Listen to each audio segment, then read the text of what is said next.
Welcome back. My name's Too Many Riffs, and New World's closed beta ended a few short hours ago. It was a fun time with lots of mayhem, death, and well learning too, because this game is quite a bit different than the other MMORPGs, especially the ones that we call the Big Five, or ESO, Guild Wars 2, BDO, Final Fantasy XIV, and World of Sexual Harassment Craft. But with beta done, that leaves us with this simple question. If August 31st is launch, is New World ready to go? Are we looking at an unfinished product, or are we looking at possibly a big 6? Or 5 if one of those aforementioned games development studio implodes due to a lawsuit and falls apart? This is obviously going to be my opinion on this matter. I expect yours to be a little, maybe even a lot different, and I'm curious to hear what you thought of New World's beta if you want to toss it in a comment down below. My overarching opinion was very positive, but that doesn't mean the game is cooked enough to sell. So, let's talk about it. Grab yourself a drink and don't forget to smack that subscribe button down below for more New World content, and let's do this thing. Do it! Just do it!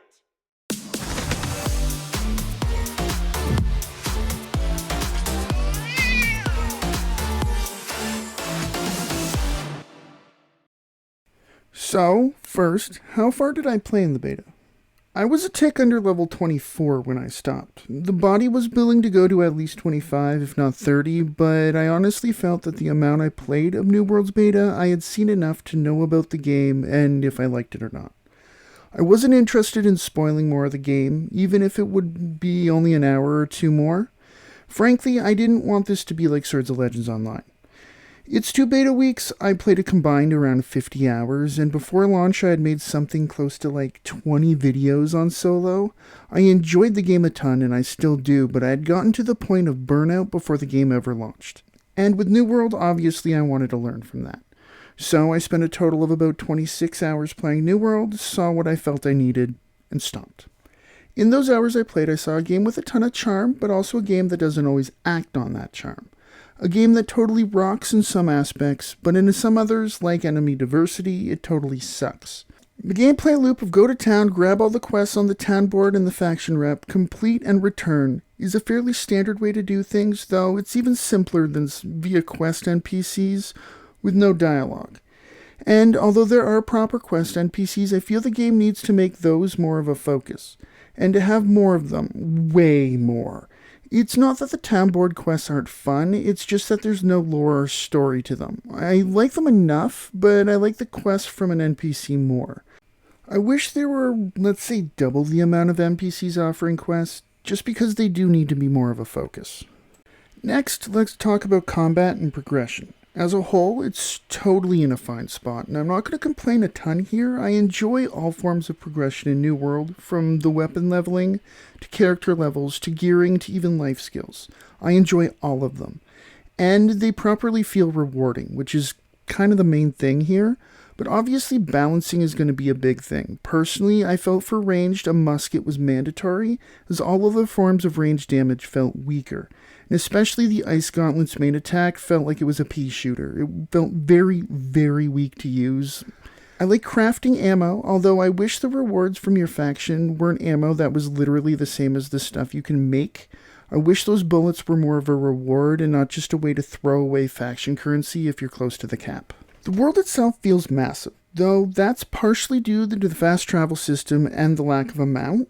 I actually enjoy that overall, although I wish there were more ways to gain Azoth so you could actually have a slightly better time moving around the world.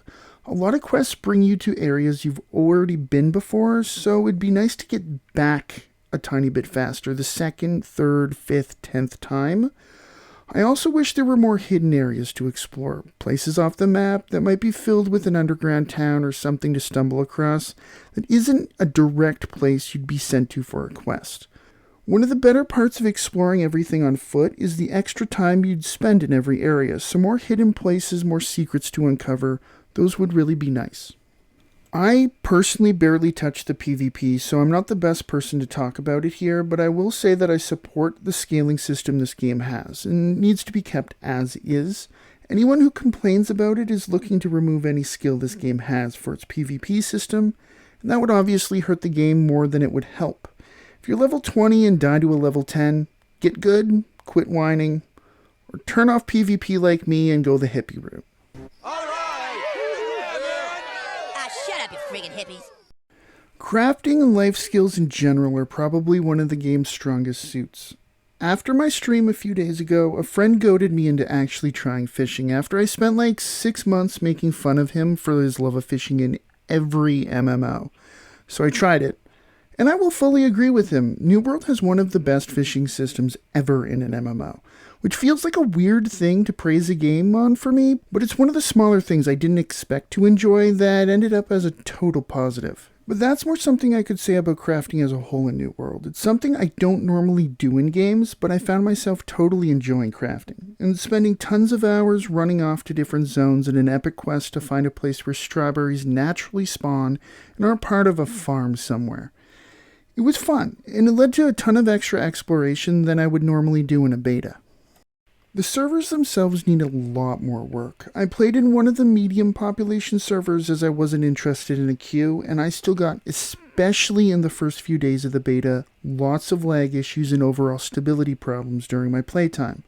Though, beta is beta. I have beta tested a ton of MMOs in my time playing games in this genre, so I'm used to and expect stability problems in a beta.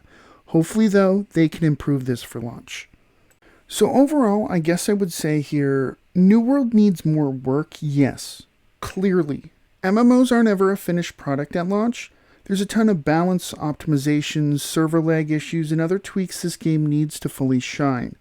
But these aren't anything I would say are fundamental problems. This isn't combat being unplayable or the fort conquest being unbalanced, or something major that would derail this whole thing. No, these actually are all smaller issues that could easily be fixed and tweaked before launch and after launch. These are things all new MMOs have issues with.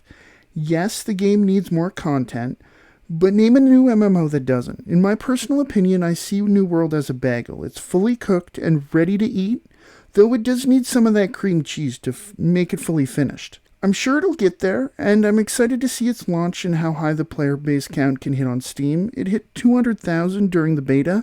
I'm totally hoping for double that in early September.